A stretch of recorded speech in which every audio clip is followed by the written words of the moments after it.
Okay, so has everyone looked over those problems that we were working in class the other day? Has anyone taken any time to look at the remainder of those problems and the solutions? Yes, no. Maybe you haven't. Okay, because my question was, if you all had and you feel comfortable with it, I was going to go on and just move on to the next chapter. If you need me to review them, just a quick little talk about them for a few minutes, we can, and then we'll move on. What do y'all want to do? I'm indifferent. I don't do what. I was gonna ask, is it basically just the problems on the homework? What's that? That for what I'm talking about right now? Yeah. No, I'm talking about the practice problems that I assigned. Yeah, I'm saying the remainder of them. The practice problem with quiz. Yeah, the practice problem one right here. This one here. These problems is what I'm talking about.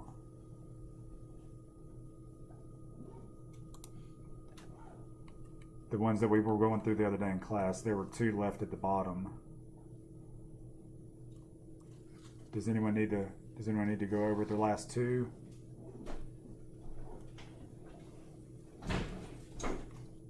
Or it's up to you all. Do you have a question on them? I mean, that's all I'm asking. You don't want to talk about any of quick, and then we'll move on. I mean, y'all have to talk to me. I mean, It's whatever you want to do, okay, we'll talk about them real quick, then we'll move on. Okay. Well, I mean, I'm asking you all because I need to know where y'all are at, where your knowledge is at. If you feel comfortable with it, if you're not comfortable, I want to talk about it. I I mean, was saying it was fine. I can't speak for everyone. right. Okay. Well, then I will. So we'll talk about them real quick. So let's talk about the credit card sales. Okay, so it says here on March 4th, Micro Sales makes $4,850 in sales on bank credit cards that charge a 2.5% service charge. Funds are deposited net of credit card expenses and a Micro Sales bank account. At the end of the business day, journalize the sales in recognition of expense in a single journal entry, okay? Let me go ahead and just turn this on here so we can have this as well.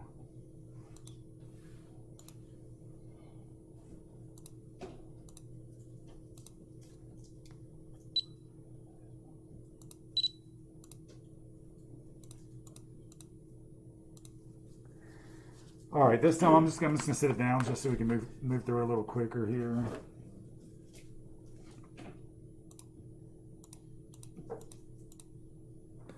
Okay, in terms of this type of problem here, anytime we're dealing with the credit card sale, okay, a company's gonna account for it as if it's a cash sale, okay? The reason being is because the way that the system's set up between the clearinghouse, the banks, the credit card companies, the money's going to be deposited into your account very fast, right? So the company can account for it as an actual cash sale. So the main thing when dealing with the credit card sales, in this case that we want to do it in one entry, we just want to show whatever that credit card fee is. Because when you accept a credit card, when you're selling stuff, the merchant's going to charge you a processing fee, okay? So a lot of times I'm sure you've probably went to a store and you've tried to buy something and they tell you that you haven't spent enough money to put it on a card. Has that ever happened to anybody in here? And the reason being is because they're being charged more on the percentage of a credit card transaction than what their actual gross profit is or the margin on what they're selling. So they're losing money, okay? So that's the reason behind when a company tells you you have to buy more money's worth of an item before you can charge it. Okay, so in this case here, can everyone see this? Okay. So this right here, pretty much we can see here the total amount of sales was $4,850, right? So we're going to count all the sales. So that's revenue. That's an income statement amount. That's increasing our sales revenue on the income statement. Right here, we're only going to receive 97.5% of this money because they charge us 2.5%, right? So we have to incur the 2.5% of that charge from the merchant, right? So that's an expense, and then we're going to receive the difference of the cash right there. Does that make sense to everybody? Everyone sure? Okay, so this cash balance sheet amount, right? That's an asset on the balance sheet. It's going up. Income statement account, that's an expense, increasing the expenses. Income statement, that's a sales account. So pretty much just same thing as when we dealt with the sales taxes, right? We just have to account for it separately. So that's long and short, that's credit cards. Everyone good on that? So credit cards, we count it as cash. We have to account for the merchant fee. We can either do it individually, or at the end of the month is usually how it's accomplished. You get a statement from whoever processes your transactions, and then you make an adjusting entry to record your expense. Make sense? Okay, the next one, prepare a multi-step income statement for the year ended June 30th. All right, we'll take a look at a multi-step income statement.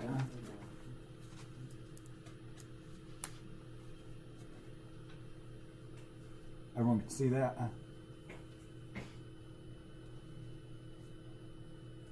Everyone good on that? Okay, so income statement. What's the income statement again? What does it measure? Of the company for a period, right? So we're measuring whether we make money or lose money in a period, right? That's all the income statement is. If you recall from the lecture for your readings, there's a single step format and there's a multi-step format. Single step, you just lump your revenues and expenses all in one. So it's total revenues minus total expenses. That's the single step. Multi-step, we're breaking it down to where we can see gross profit, operating income, and so on and so forth, right? So this is wanting us to prepare a multi-step income statement. So based off of these items right here, we need to just know what order they go in, right? So what's the first thing on the income statement that we always start with when we build, minus the title? We know the title is a given. We have to have that, and it's for a period of time, right? But besides that, what's the first line item that we'll see on it? Sales, always, right?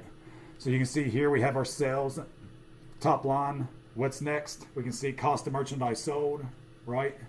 How do you find cost of goods sold? What's the formula to find cost of goods sold? In case this was not given in this data, and I gave you stuff like on this problem here we worked on. Remember the cost of goods sold? How you had to take the beginning inventory plus your purchases minus your ending inventory.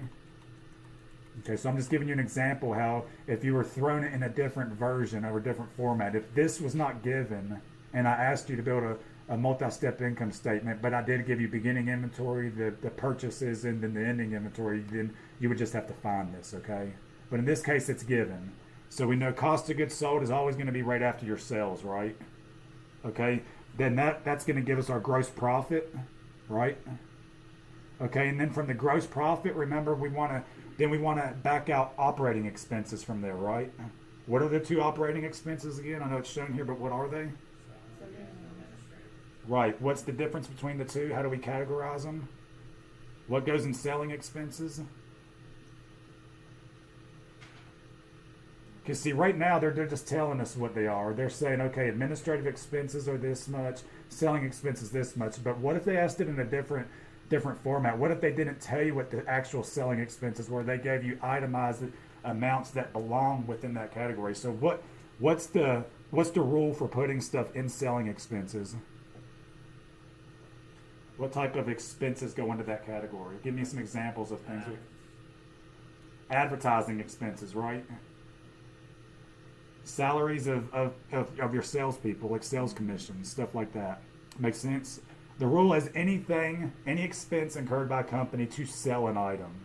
So your marketing, your advertising, your sales commissions, all that stuff, right? If you have a building that you pay rent on, if half of the building is used for your selling staff, half is used for administrative purposes, you have to divide the cost of that rent for the building or the lease for that building. So it's that particular, okay? Even based upon the percentage of a building space used. Okay, does that make sense? So anything used as a selling expense. So we know there, we back up the selling and administrative expenses. What's an example of administrative expenses?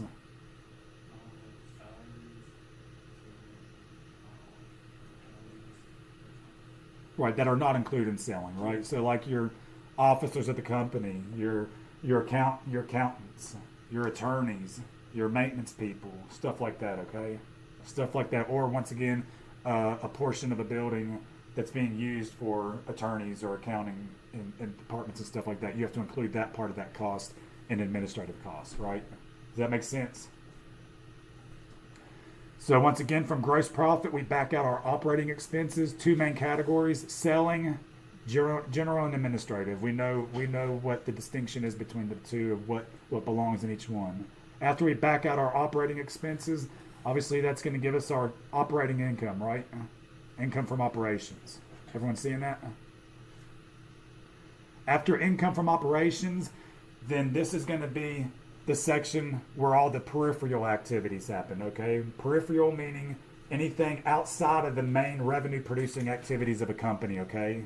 So that's going to be our other gains and losses section, okay? So anything peripheral in nature to what the company does to produce revenue is going to be included in the other revenues and expense section after your operating income, okay? So examples of this would be like your rent revenue. If we have buildings out there we're receiving rent revenue off of, okay?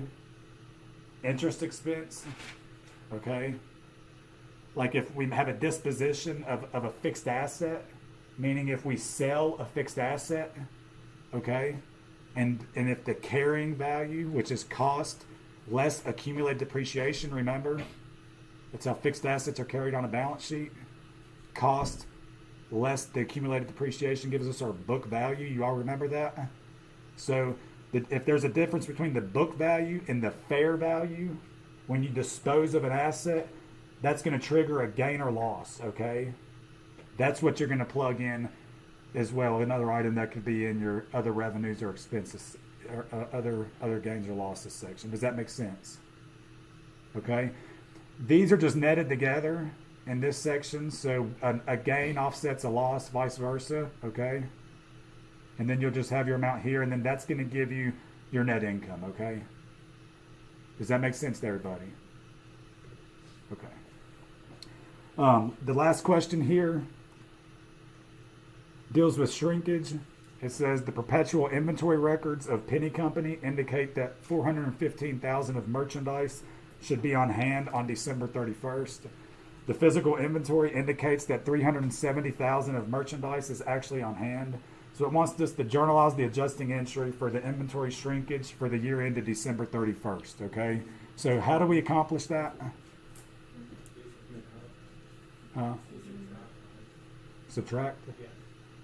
Yeah, because in this case, it shows that we have what should be on hand is 415, right? But what's actually there is 370. So what's the journal entry to accomplish that?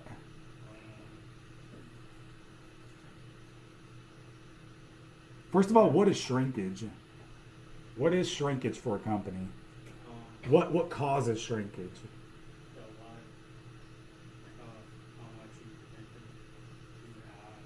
No, what causes it?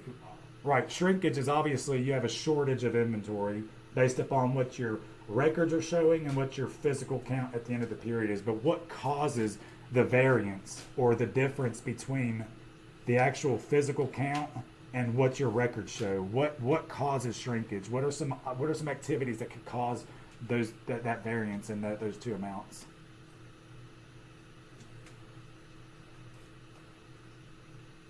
Maybe Selling less than no. paid What about theft? What if someone comes in your store and steals from you?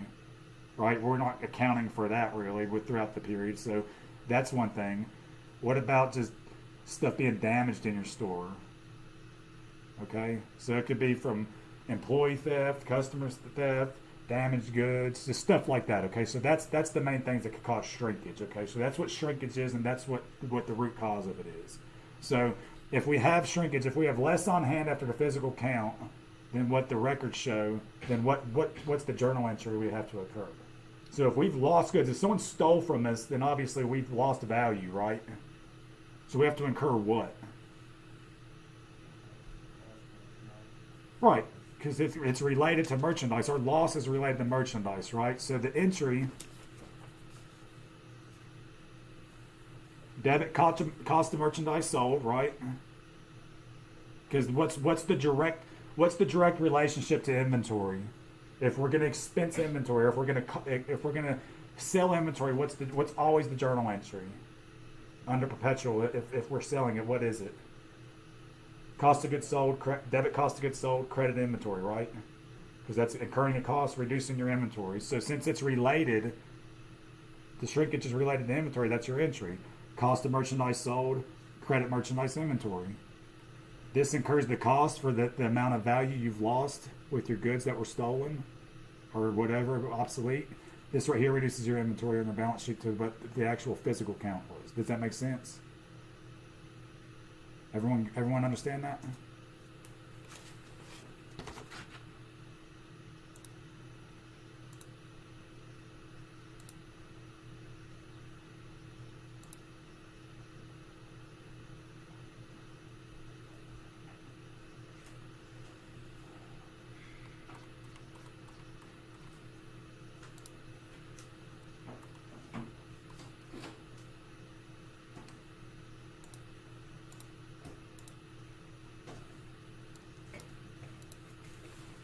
Okay, so let's move on to chapter 7 now. Chapter 7 is dealing with inventories, okay? So what exactly is an inventory again?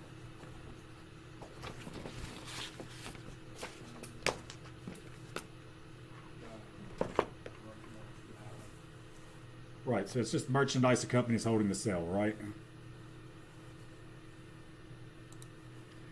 Okay, so in this chapter, what we're going to do is describe the importance of control over inventory, describe 3 inventory cost flow assumptions, and explain how they impact the income statement and the balance sheet, determine the cost of inventory under the perpetual inventory system using the FIFO, LIFO, and weighted average cost methods, determine the cost of inventory under the periodic inventory system for the FIFO, LIFO, and weighted average, and then compare and contrast the use of the 3 inventory costing methods, okay?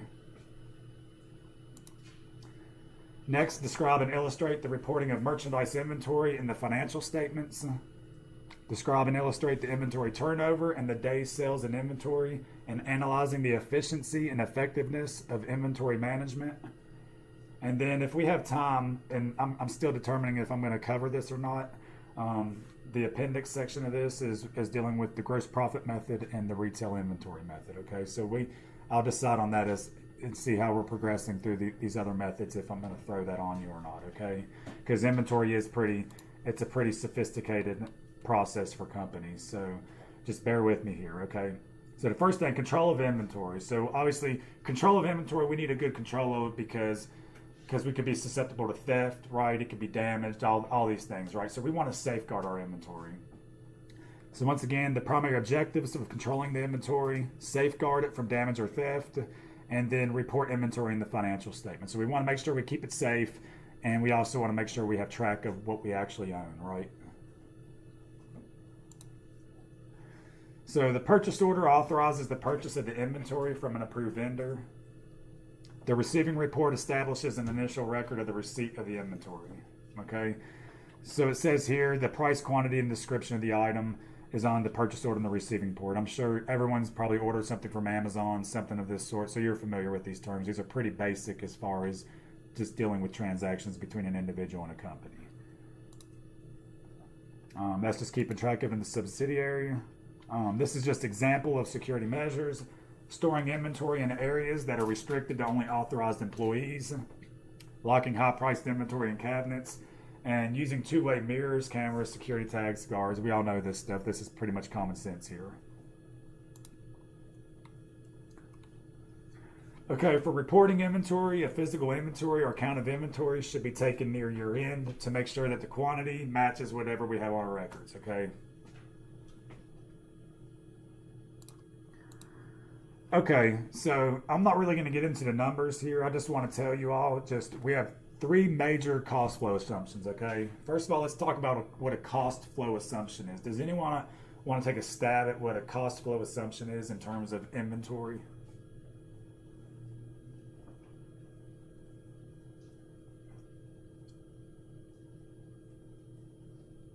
So a cost flow assumption is just going to be the method that a company uses to keep track of the cost of its inventory at both the expense that's been sold and at the ending inventory, okay? So that's all it is. We're going to account for inventory in different methods, okay? So if we can see here, depending on which method we use, either LIFO, FIFO, or weighted average. First, let's talk about LIFO, okay? LIFO stands for last in, first out, okay? That means when we buy goods, okay, the most recent purchased goods are going to be assumed to be sold first, okay? FIFO is first in, first out, and we'll get into it more. I just want to just touch on it. FIFO is first in, first out. That's the normal course of what a business you would expect to see. So when we purchase goods, so the first goods that we bought earlier, like at the beginning of the month, so we're going to buy stuff throughout the month, right? So the beginning of the period purchases is assumed to be expensed or sold first, okay? Weighted average, we're just going to do an average of the overall quantity and cost, and then we're going to just do the weighted average based upon the weighted average cost of the overall average cost of our inventory, okay? So depending on which method we use, it's going to change our cost of merchandise sold. Our gross profit will be different. Obviously, if the cost of merchandise sold is going to be different, it's going to throw everything below it off, right? So obviously, if we use FIFO or LIFO, obviously, if we buy goods at the beginning of a month as opposed to the end of the month, they could be more expensive at the end of the month than they were at the beginning of the month based upon inflation or different changes in the marketplace, right? So obviously that could trigger a difference in cost. If we're taking the average of our items, we know that's going to be different than what we really paid for it because we're just averaging the difference in prices, right? So based upon whatever cost flow assumption we use, it's going to change whatever the cost of merchandise sold is, which will change our gross profit, which is going to change our ending inventory, right? Does that make sense? Just not even getting into the numbers, but each method produces a different number of the cost of the inventory, so all these items are going to be different, right? Okay, specific identification inventory cost flow method. This is going to be used where, like if you have a really large priced item, like say a vehicle, like so a car lot could use specific identification, right? Or if you have a really expensive piece of art and you sell art, you want to identify that specific piece of inventory because of the price of it, right? So that's all specific identification is. You're specifically identifying that particular item of inventory.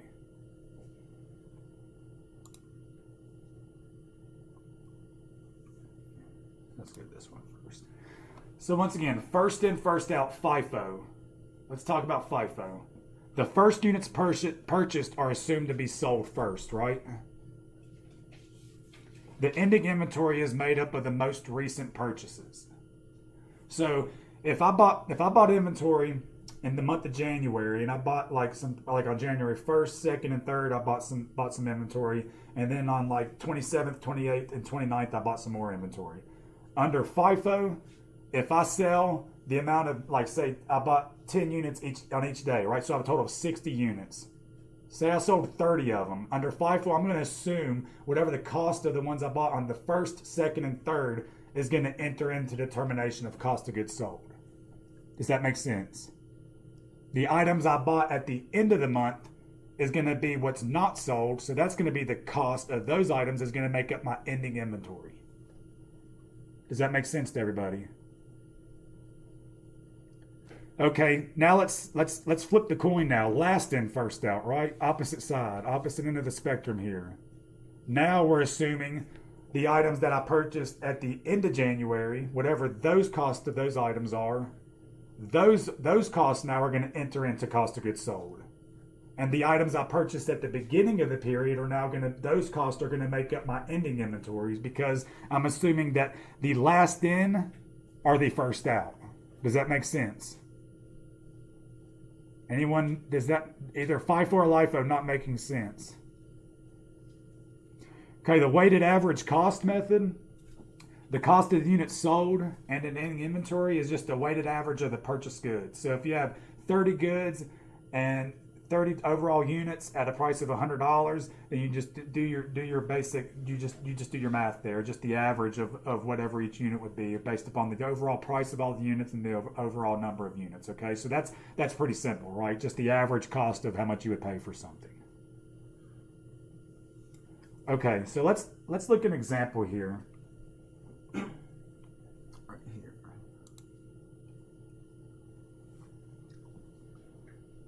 So this is going to be an example of the average, okay?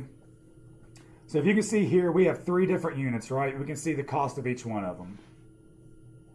So all we're going to do here, it's pretty simple. We have the total cost of the 3 units. Obviously, we have 3 units. Just 144 divided by 3 is just going to give us our average cost of 48, right? That's pretty straightforward for the weighted average, right? Just the weighted average of the units. So once again, this is going to be your average cost that you use for your cost of merchandise sold and ending inventory. That's going to be your number that determines that, right? Based upon whatever the quantity that's left in each of those. Does that make sense?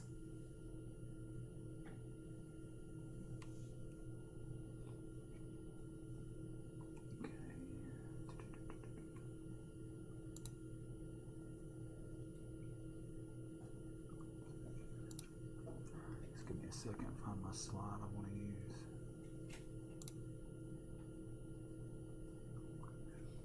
Okay, so once again, when the FIFO method is used in the perpetual inventory system, cost included in the cost of merchandise sold is in the order in which they were purchased, right?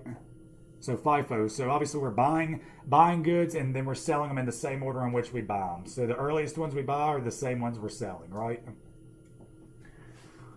Okay.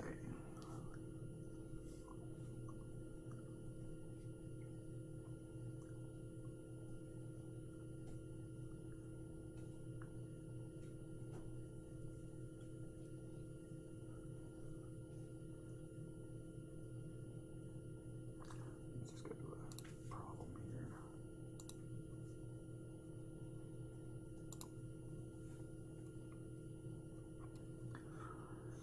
Okay, let's talk about this right here. So what I want us to do now is just you all tell me based upon these different cost flow assumptions right here. I'm just gonna read this and then I want you all to tell me which one of these applies to it, okay?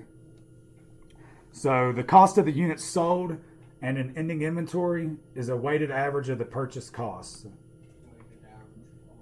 Weighted average, right? That's pretty simple. So cost flow is in the order in which the costs were incurred. First in, right? So first in, first out, the order in which they occurred. Cost flow is assumed to be in the reverse order of cost incurred. LIFO, right? Cost flow matches the units sold to the units purchased. Sorry, I was trying to cheat you out of an answer choice there. So specific identification, pretty simple, right? Straightforward. Okay, and these here are a little more in depth here, but I still want to cover them. Okay, so now we don't have specific identification. It's just going to be these 3, okay? Because these are going to be your most common methods here that are used. So does not follow the physical flow of goods in most cases. Weighted's not. Oh no, I'm sorry. Sorry, that specific's not included. No, not weighted. Does not follow the physical flow of goods. LIFO? Huh? LIFO? LIFO. Does that make sense? No, I'm sorry, FIFO. Sorry, FIFO. So, does not follow the physical flow of goods in most cases. Okay, let's just move. Assigns the same value to all inventory units.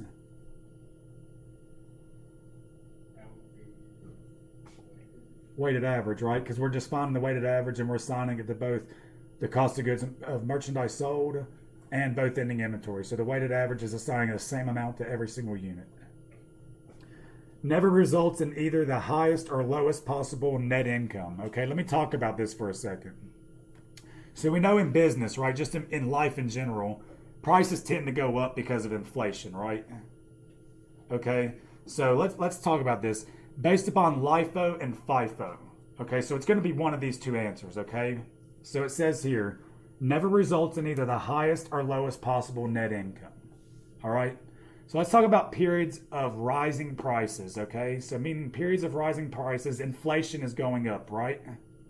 So as time goes on, cost of the goods that a merchant is going to buy is going to increase, right?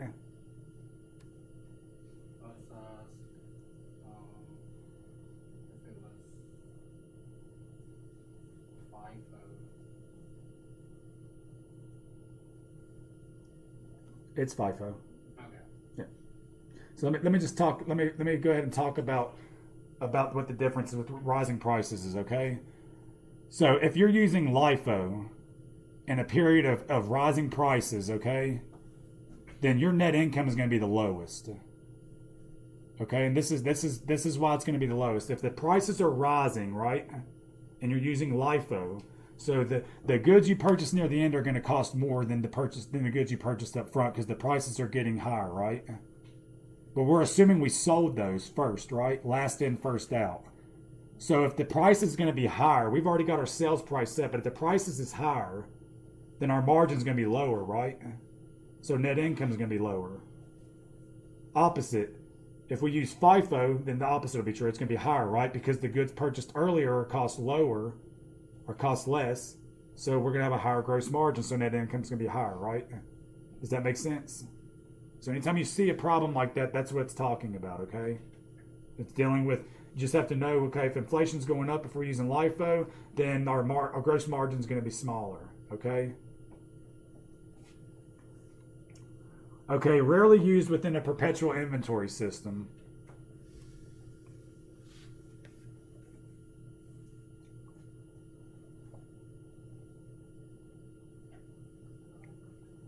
Anyone just take a guess? White. It's FIFO, okay? Widely used for tax purposes. Let's talk about what I just talked about with inflation. What would be widely used for tax purposes, especially in a period of rising prices? What is tax based upon for corporations? What do they tax you on? Your earnings, right? So if companies are wanting to mitigate their tax liability, what cost flow assumption would they use? If periods of rising prices, and that's the normal trend of business, prices tend to always go up. LIFO, right? Because under LIFO, your net income is going to be less, right? Because your gross margin is going to be smaller because your cost of goods sold is going to be higher. So your tax liability is going to be less. So in this case, widely used for tax purposes, LIFO. Makes sense?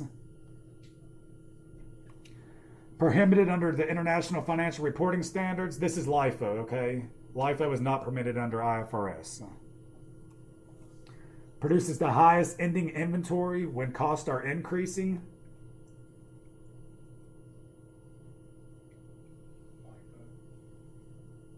Do what?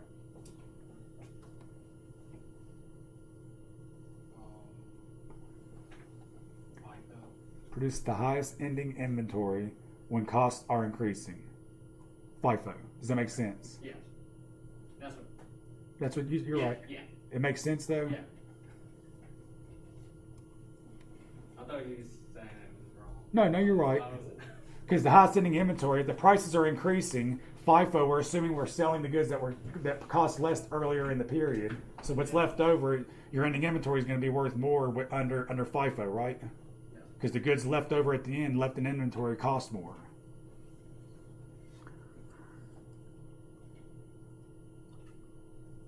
Okay, produces the highest gross profit when costs are decreasing.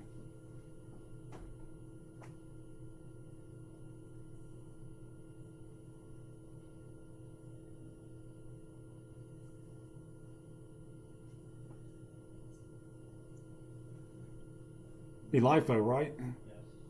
Because if the costs are decreasing, then we're assuming that LIFO. Because the costs are decreasing, last in, first out. If we're selling those, if we're going to sell those, considered the ones coming in last. If we're selling those first, they have the least cost. So that's going to give us the highest net income, right? Everyone okay with how that affects your income, your gross profit, and all that based upon your cost flow method?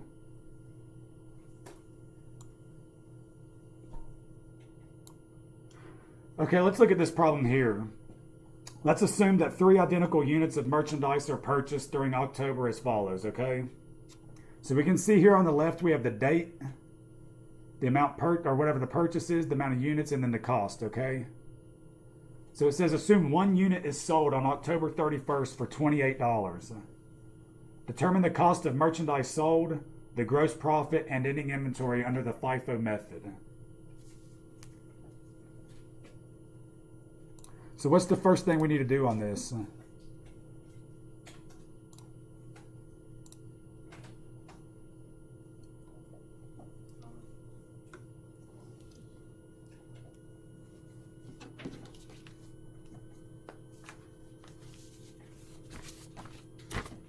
Anyone have any idea where we'd start from? Um, And once I fix this, so you can see the problem. list the date and the units sold and the price of that. So if it's asking us to, they want us to determine the cost of merchandise sold, gross profit, and ending inventory. So the first thing I would want to do is set up an income statement, pretty much, right? Based upon the data that's given here, right? Does that make sense? Okay, so what's the first thing we want to do? So what are the sales? Assume one unit is sold for $28. So that's our starting point, okay? Sales 28, right? What would be the cost of merchandise sold?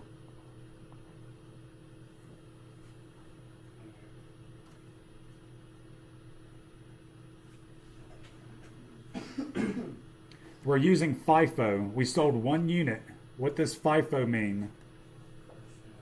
First in, first out. So, okay, the first in was the October 5th purchase, okay? It cost us $5, right?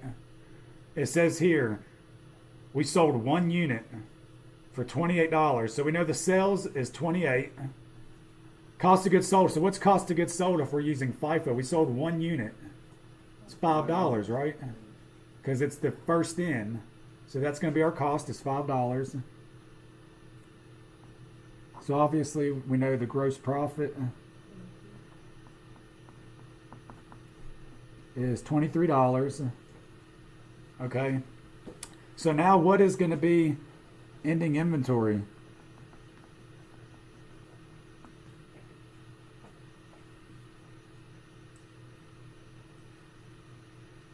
So we have cost of merchandise sold, we have gross profit. What's ending inventory? Huh?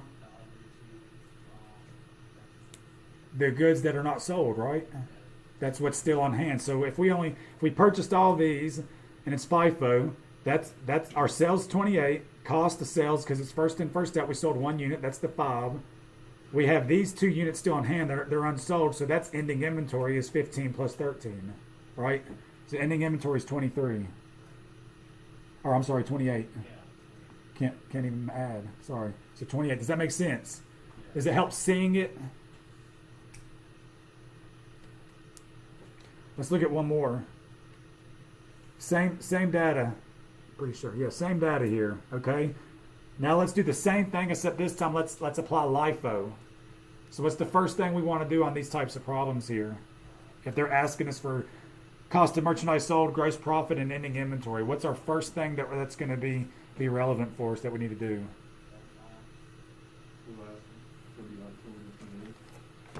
So how do we start setting our problem up? What's the first thing we need to account for? Sales. Which were the same, weren't they the same? $28, one unit at 28. Okay, so after sales, we know what's next on the income statement, the cost of merchandise sold. So under LIFO, what is it going to be? It's going to be 15, right? Because now last in, first out. So we purchased on October 28, we had a purchase of one unit at $15. That was the last one purchased. So last in, first out. See how it's an assumption? The company's assuming under LIFO that they sold this one.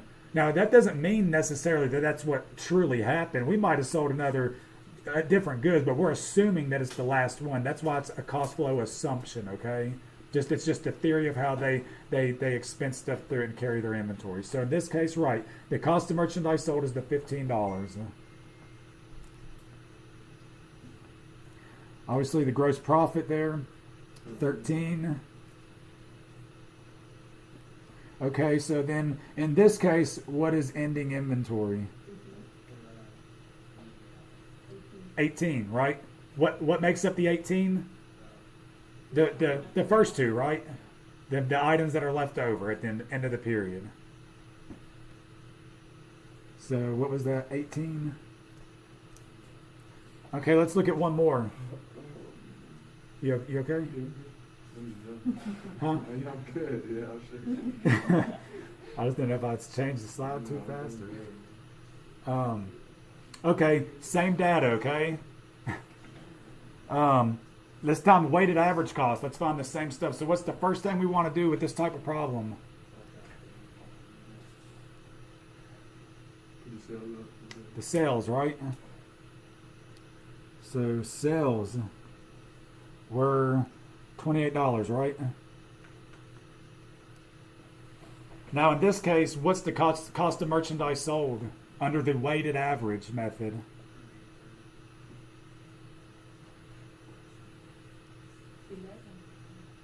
It's 11. Well, I was saying, yeah, that's, Right, weighted average. So for the weighted average, you're on the right track. I knew where you're going with it. But yeah, you're right. So how did you find that, Victoria? Right. Right, because it's just the weighted average of the total units on hand by the price, right? So we just want to know what the weighted average of the item is, right? Okay, so the cost of goods sold under this one is 11. So once again, our gross profit in this case is 17. Okay, now what is ending inventory under this method?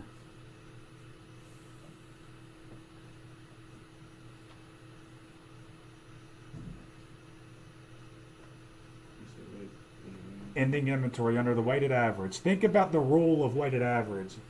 We just talked about it in the problem where we were just the qualitative problem where they assign the same cost.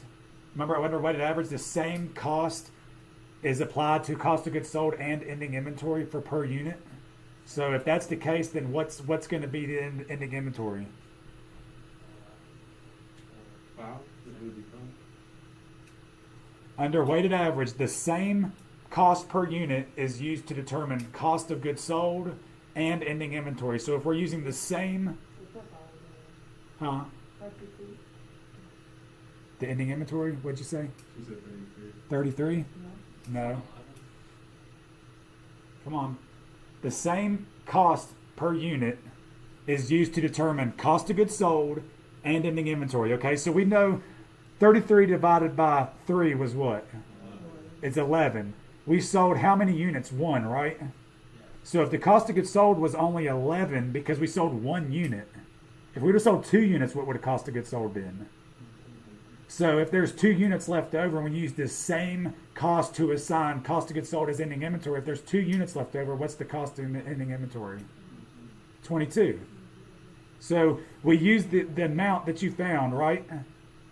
oh, So so the 11 is gonna be it factors in on both. So you use once you find that under the weighted average, whatever that is that you use to determine the cost of goods sold, you use the same number to determine your ending inventory.